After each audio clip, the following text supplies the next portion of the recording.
Oh no, we've lost Vincent. Oh no, Vincent's disappeared. Vincent is here. Yeah, hello. Whoa! Hey. He wanted to make his own entrance, just like his own solo entrance, to be better. I can understand that. I thought it was going to give us a bit of drums. Vincent on the drums. Oh, there you go. How you guys doing? Can you give us one of those dudum cha on the drums? Right. Okay, we'll have to remember that next time I make a bad joke. You could do that all the time when other people are talking, just to, punctuate the bad jokes. Yes, please. How's everyone doing? Yeah, pretty good. I'm in Atlanta, Georgia, in the US of A. And yesterday, the show in Florida got cancelled because of the hurricane. And as I understand it, not because it was going to be like tearing roofs off houses, but more because it was an outdoor show. So it would have been like torrential rain for the entire thing. And even though this corrosion video does feature a lot of rain, I'm not sure that people would be really up for it for like an hour. Very goth, but not very much fun. Yeah, drenched. So and there is a sister song called Flood, so that could have been perhaps relevant. But yeah, do you sell rain ponchos in the merch stand? Straight into ponchos. I like it. Straight into a merch opportunity.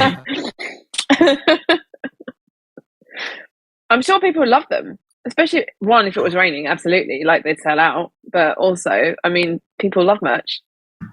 Well, it's true. The one time ever, well, maybe occasional time in Florida, they actually want something that helps with the rain, because it's pretty warm in this part of the world. It's really weird. It's really counterintuitive, because like when you go outside, it gets hot, and when you go inside, it gets cold. For an English person or a British person, it's just like, it's mind blowing. Because of the aircon. Yeah. So you go outside, you go, hey, let's go up to the roof, thinking, oh, this is going to be like, I better get my coat, I better get my jumper. You're like, definitely don't take your jumper. Take your jumper when you go in. Yeah, exactly. Yeah, I mean, you are sometimes in a situation in AC where you're like, you do want to. Again? You love the weather. It's your favourite subject. I'm bringing it global though, mate. Not just about like the local. I suppose that's more interesting. Exactly. We need to know the global weather forecast where everyone is. Exactly. Leave it in the comments. Speaking of, Finny, how was the Philippines? Yeah, it was good. It was good. It was good to see my family, and I spent over 2 weeks there. The weather was right, quite humid. I ate a lot of food, obviously.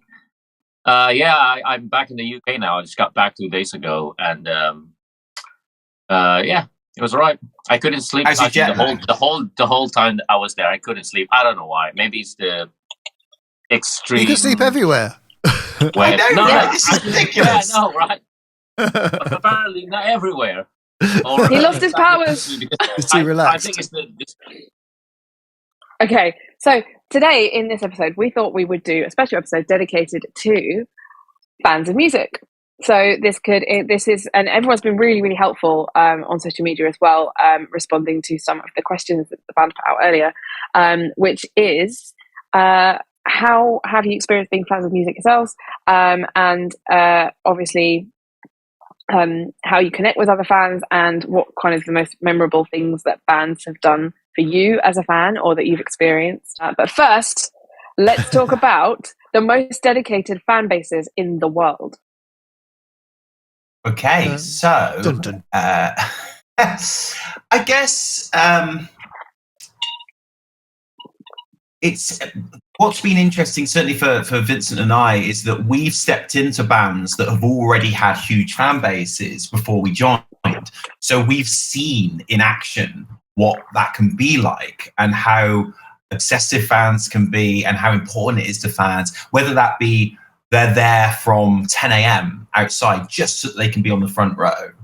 And sometimes I've been in the venue and I've been looking at the auditorium when the doors opened, and people literally sprinting to the front to be on the front row, and how important it is to them. And I understand that, because when you're on the front row, the experience you get is incredible, because there's nothing in the way. You can really see, and then you're going to have more likely to be interacting with the band members as well, just eye contact, getting a guitar pick or a set list or whatever. So I understand why it's so important to fans.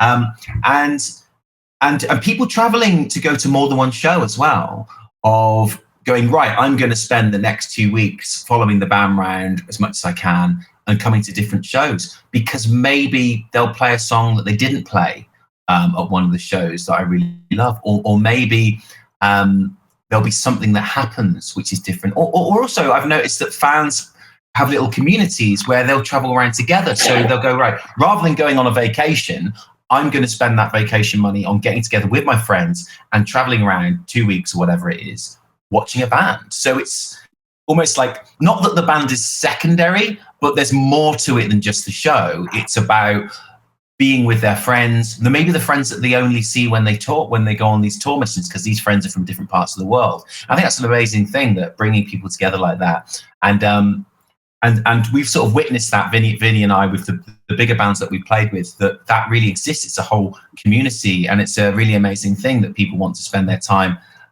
being with like-minded tribe, I suppose, seeing their favourite band. But not only have you witnessed that, like through bands, as you said, that you became part of that already had an existing fan base, but you've kind of created that with the Diamond Black fan base. And that's what you're sort of building up at the moment. I mean, we've got Diamond Bats now, you know, you have people that come to multiple shows when you're on tour. Ben, you said last week there were some people wearing Diamond Black t-shirts and Sisters of Mercy gigs.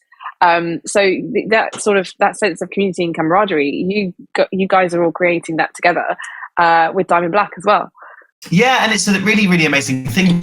I think every show so far on this Sisters of Mercy tour, I think it's been 7 or 8 shows, there's been a Diamond Black t-shirt on the front row. And that's just such an amazing feeling. Particularly when, I think, Adam, think about the fact that these designs that you've done, you know, at home are now being worn in Florida and North Carolina and Detroit. It's incredible. And some of the t-shirts that include lyrics as well. For me, it's like, whoa, that's amazing. That was a lyric that I came up with in a really boring time at home when I was a bit depressed. And now it's traveled the globe and someone's wearing it on a t-shirt. That's just so huge. And so it's been really nice meeting people who are wearing like Diamond Black shirts, and it means a lot to them. They're coming out to these shows that maybe they only discovered the Sisters through Diamond Black, which is an awesome thing. And I think in some instances, some people have come to the shows not because they were Sisters fans, but because they were DB fans, and this was the chance to actually get to see me perform, which is just so flattering and so brilliant. Rock and roll. I think for me, in addition to what you said, Ben, that's what I notice about these fans is they make it into a special event, like a special experience where, you know, they get together with their friends, they go to a venue, and like you said, they follow the band for 1 week, 2 weeks.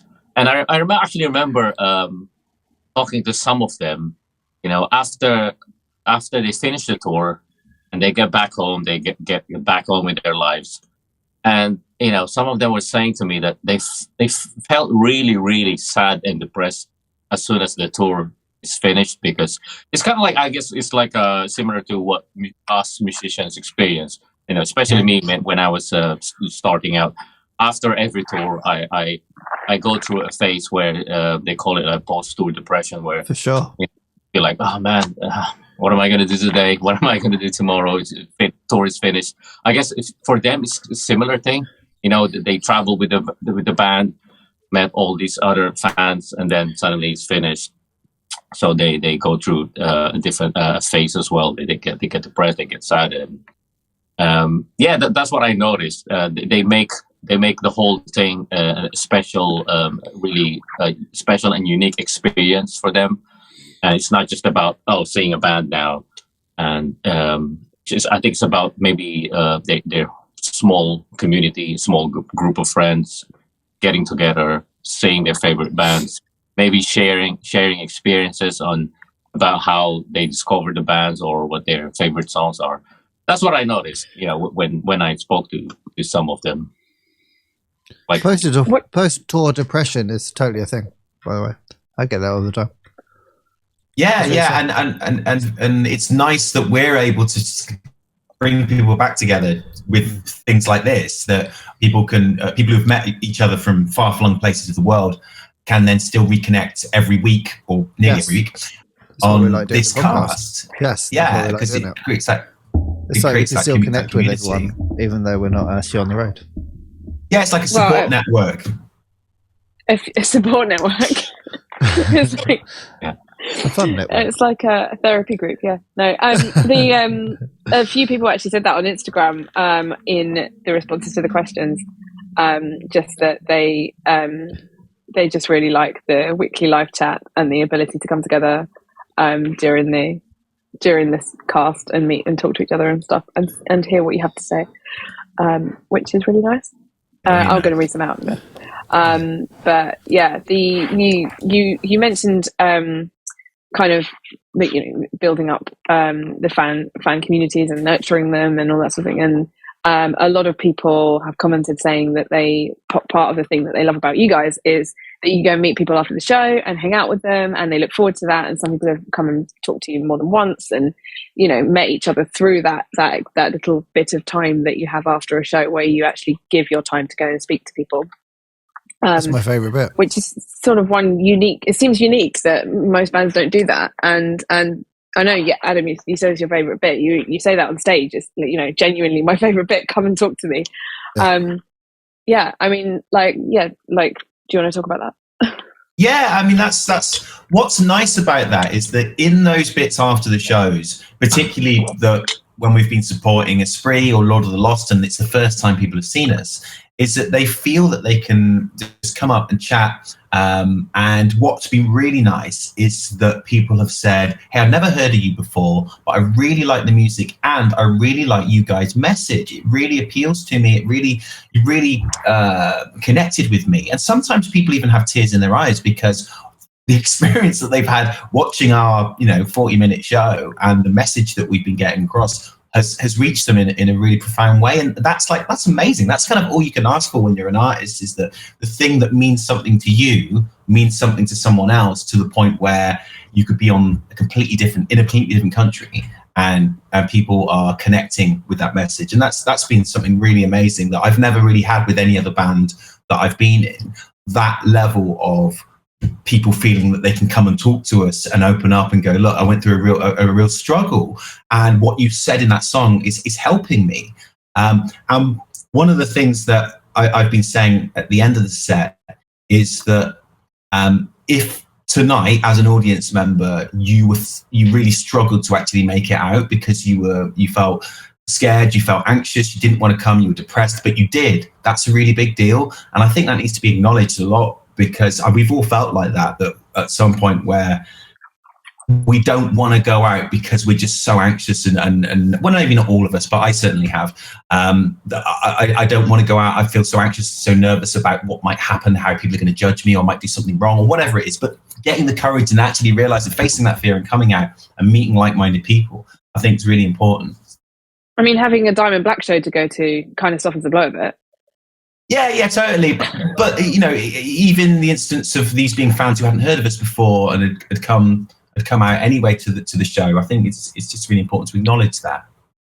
So Satu Valo says, actually addressing mental health struggles and wishing us all well and empowerment is one of the things, as in the most memorable thing a band has done for you as a fan. And J Morgan 17 says, the way you guys take the time to meet and connect with people after the show is so special, and not really a thing I've seen other bands take the time to do. It really makes people feel a part of something, even if they're not necessarily heard of you before, and they just want to say good job if they spot you after the show. I've spoken to a few people at DB shows that came back to see you guys a second time after discovering and meeting you at a previous show. That's awesome. So exactly, we're just doing the thing that we like doing, and it's having such a positive effect. Yeah. Well, when I was younger, I've literally met I don't know if I told this story before, but I've literally met every band that I like because my parents used to take me up early. We used to wait outside the stage door, but not after the gig. Get there like 2 PM, wait when they arrive for sound check. So I've literally met every band that I like ever, and they're all so lovely. It's so been so much to me over the years of meeting people, and they're just not really inspiring. And so like that's my favorite part of the entire experience, is meeting the people I really love and having that's why I've just got ultimate time to meet fans after the gig. If I could give one fan the same sort of enjoyment that I got when I met one of my, I don't want to say idols because I'm not an idol, but one of the people I used to love when I fans, then that's like such a great gift, and it means so much to me to go meet friends after the gig. Yeah, that's amazing, and it's so nice that you did that, and that you consistently had such great experiences to inspire you, and now you want to give something out of all back. the bands I met, like every band I ever loved, only one was Arsehole. Well, instead of telling us who that was, instead of telling us who that was, everyone was lovely apart from one. Why don't you tell us about a few that are the most memorable because they were the loveliest? Oh, weirdly enough, this band's on tour with Black Audio. AFI were one of my favourites. I don't know if I've told you this story before on the cast, but I'll tell it again. It's in Brighton. We're driving to the gig at the Concord, and we're getting there like 1 PM. So because of the plan of getting there for sound check, we're driving through the town centre, and there's this really old beaten up van in front of my parents' car. And we're like, that's a shitty old van. And then we could see, Vincent's gone. And then we could see in the dust on the van, someone had written AFI on it. And we're like, hey, let's follow that van. And that van went to the Concorde and had AFI in it. So we got there when they got out, and they did their sound check, and then like, hey, nice to meet you. Sign my stuff. We're like, hey, we're going into town. Do you want to come into town with us? It was great. I just wandered around town with AFI. It's amazing.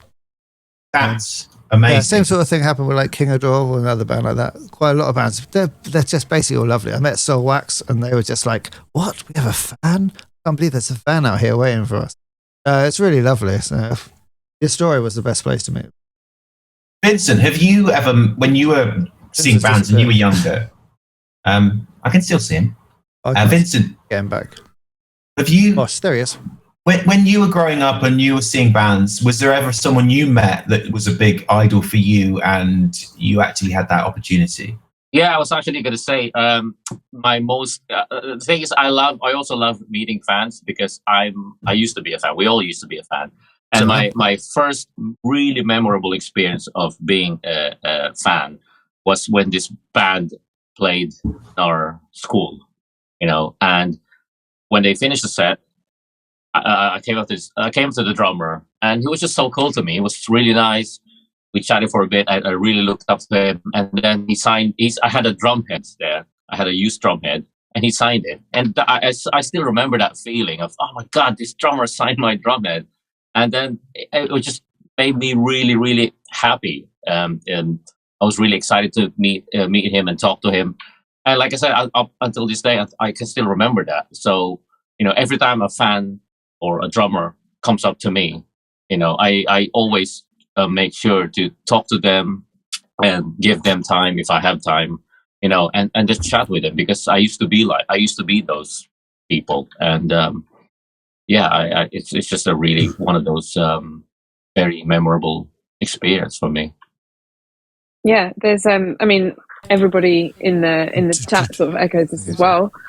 Waiting for the end says, when you gave my friends and me pics after the show in Cologne with the spree.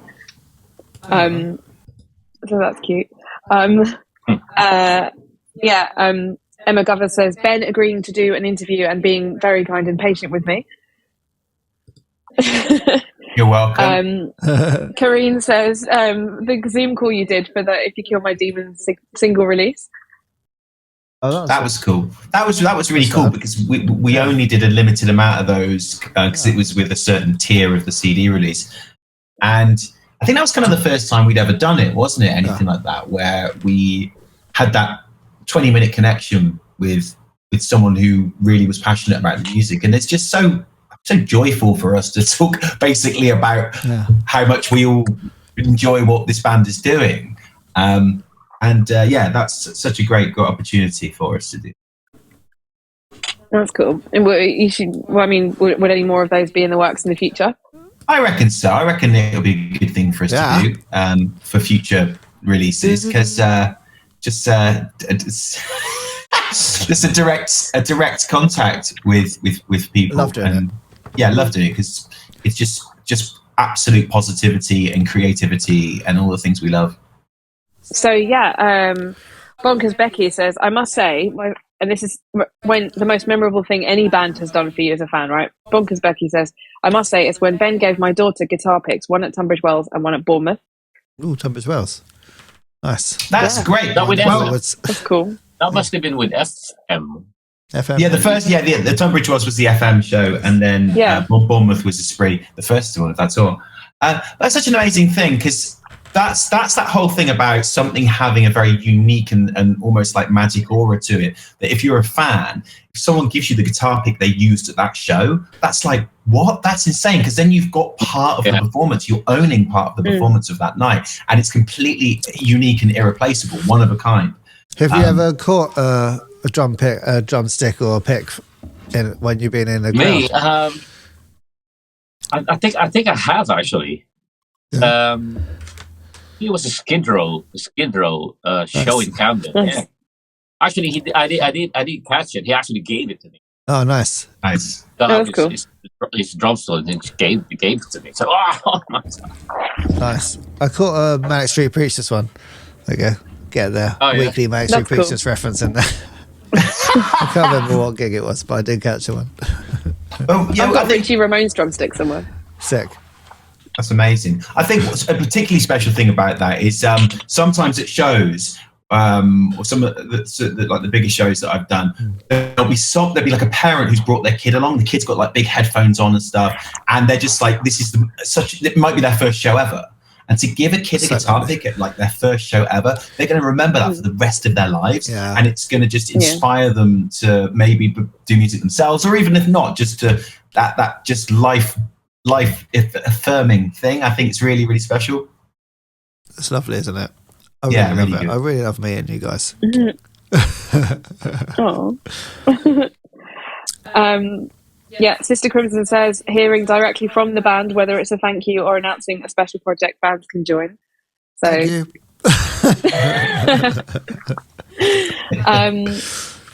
Ella Tain Art says, showing off fan creations when the band is excited about fan stuff the same way fans are about the band. This is because every time you post an amazing drawing of Paulette and Sloppy, we always repost it. Because it's brilliant. It's so brilliant. Well, that's one of the greatest things that I think can come from being a creative person, is if your creativity inspires somebody else's creativity. So for her to do those drawings, I don't know how long it takes, but it takes time, and it's taken time, and that they want to spend their time doing something based on your work is amazing. I think that's just one of the best things, that someone else's work, that our work can inspire someone else's work. That's just so cool. Actually, that's one of the things I also like when people send us their artwork and drawings of our faces. I really, really like that, man. Like, oh my God, that's amazing. I did. Well, I used to do that when I was a kid. I used to draw pictures of Def Leppard and AC/DC, and they were terrible because my art is terrible. But I spent ages doing it, so I could just put them on my wall and have like more material of the band, even if it was just the stuff I'd create myself.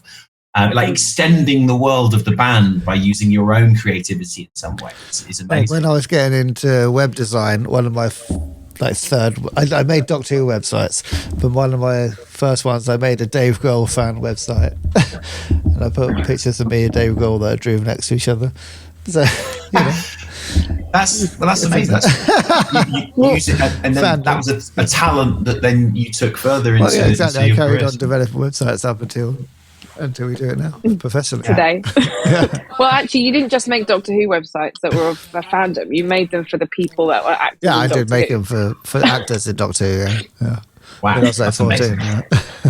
That's amazing. That's like, whoa. Talk about That's like that. I'm a bit speechless about that. Actually, that's so cool. It's pretty cool.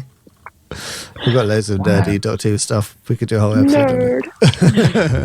Yeah, when you can turn your nerddom not into just being a consumer, but also being a creator, that's something really special, isn't it? That's fun. I used to belong to the what was it? CEGWAS,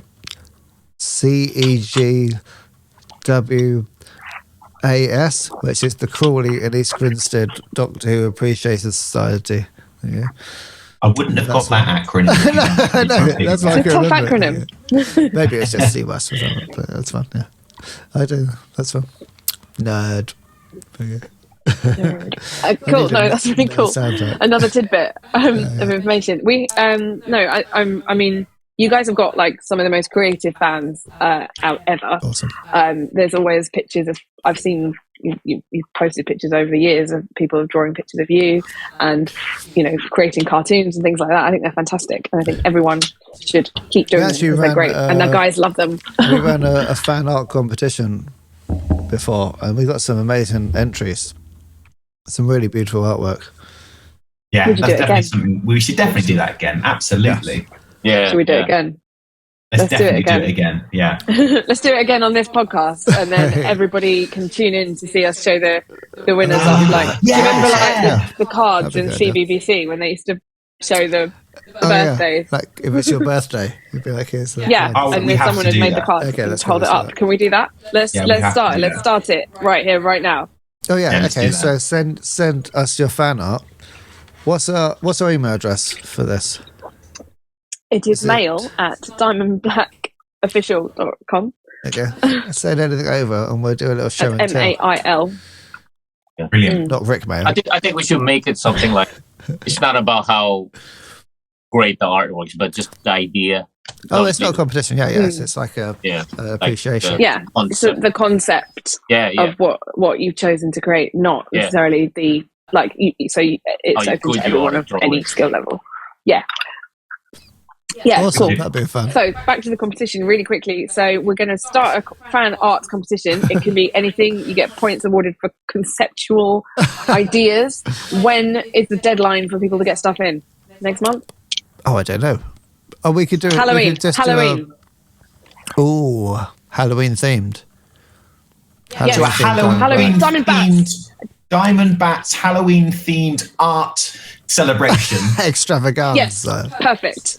Extravaganza. Yes, let's do it. We're doing it. This is great. We're doing this like we're coming up with this idea right now. This is not something we planned. We're going to do it. It's going to be amazing. This is from your guys' like inspiration from all the comments that you sent us. So, You bought this on yourself. You did bring this on. Halloween is the deadline. It's Halloween themed, spooky Diamondbacks art competition. Oh, Okay. cool. That'd be fun. I'm gonna to add to that. So I got a message earlier from Andy Crimson saying, on the question of fans making the fans feel special, just wanted to add that you're all doing a phenomenal job of including Diamondbacks and curating a meeting space between you all and the supporters in the podcast. Oh, thank you. So well done, guys. Thank you. Well, thank you for you guys being so consistently a part of it, and it's so inspiring for us to come back every week and with a new concept. Thank you, Natalie, of what we're going to discuss, and I love seeing this growing interaction between the fans and us in terms of the discussion of what's going to be coming up in the next one. I think it's just provoked so many brilliant conversations. Yeah, we've got some good plans for next week. We've got plans already. Well, tune in next week because we're going to have a really exciting one. But not that this one's exciting. I've still got loads more. There's loads more where this all came from. Go for it. Actually, so one of the questions that you asked earlier was how do you connect with other fans? And I know we talked a little bit about this earlier as well, about fans meeting each other and introducing each other, through coming to see your shows. A lot of people say through now Instagram and Discord and sharing things and messages on Discord and message boards. I've got a story. I've got a story about how I connected with fans when I was younger.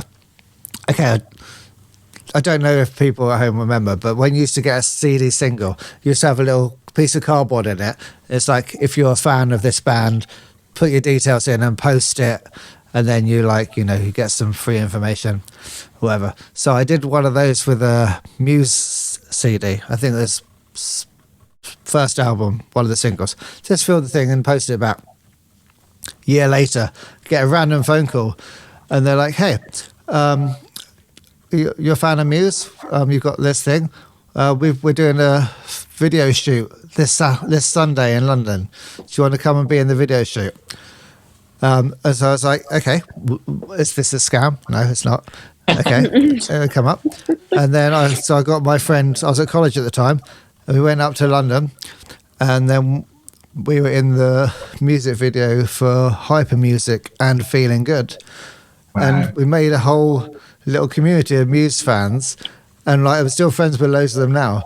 And that was off the back of filling in this little card in that was inside one of the CD singles. So wow, so that's how it happened back in the day. But nowadays, that's incredible. Yeah, that was a cool little story. Yeah, so I'm in 2 Muse videos. Wow. Can we bring up the clip? Can we bring up the screenshot of you in those videos? I'll put a screenshot into the edit if you want to see it. Yeah, please do. Amazing. Yeah, that's really how we cool. connected back in the day. Was anyone else in any of those videos, or connected to any music videos? I also went via the paintballing little with card? Muse as well. No, yeah. Wait, what? I went paintballing with Muse as well, because You gotta tell this one. a month later they were like, "We're doing a enemy article where we're going to take Muse paintballing, and we need some fans." And they're like, Wow. "Bring people for the music video." So yeah, went paintballing with them as well. Brilliant. Who won? And Matt Bellamy covered me when I ran in and shot some people. So, yeah, that's fun. Oof, nice. That's my little Muse story. So you were on the same team as Matt Bellamy? Yeah, that's fun. Yeah. Oh, that's cool. And did your team win? Yeah. Fucking, I course. went and he covered me, and I shot these motherfuckers down. Nice. That's good. There you go. So That's a great story. the moral of the story is connect with other fans. You never know what might happen. Yeah, true. Or connect with bands. How can we perpetuate this in the future, like in the modern technological world? I guess it'd be great if at some point we can feature fans in one of our future videos. Well, I don't know how. In Through the Misery, we've got some fans in the background. Yeah, that's true. Although it would be great if somehow we could. Yeah, thank you. That's. But if we could develop that more, so make it more of a key feature. So we'll see. Well, in the next video. Do. You know that feeder video for Just a Day? That's the one. Do it like that. Anyway.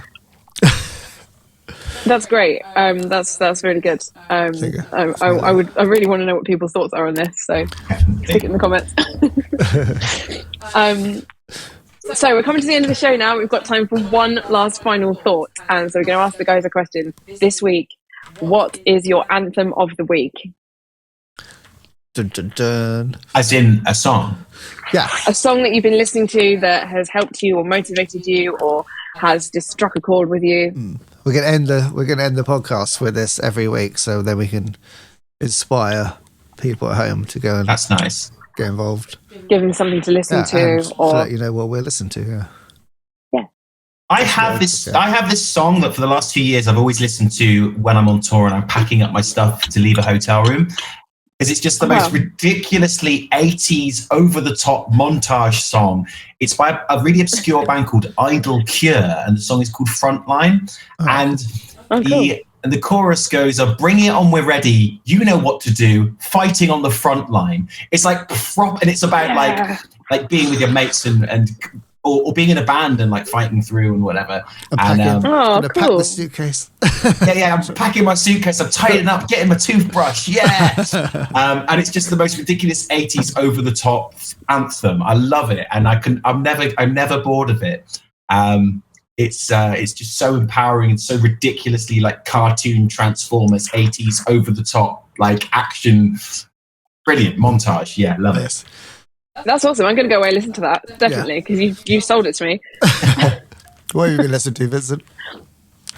Me, it's a song that was recommended to me by Spotify a few weeks ago, and I'm still listening to it. Damn Yankees. Oh, cool. Coincidentally, it's Damn Yankees. Where are you going now? I listen. It's on loop. I just keep listening to it. It's such a great song, man. It's really good. Don't ask me what's it about. because I just listened to it. It's pretty cool. It's like a proper 80s power ballad, isn't it? With big drums and acoustic guitars and stuff. Yeah.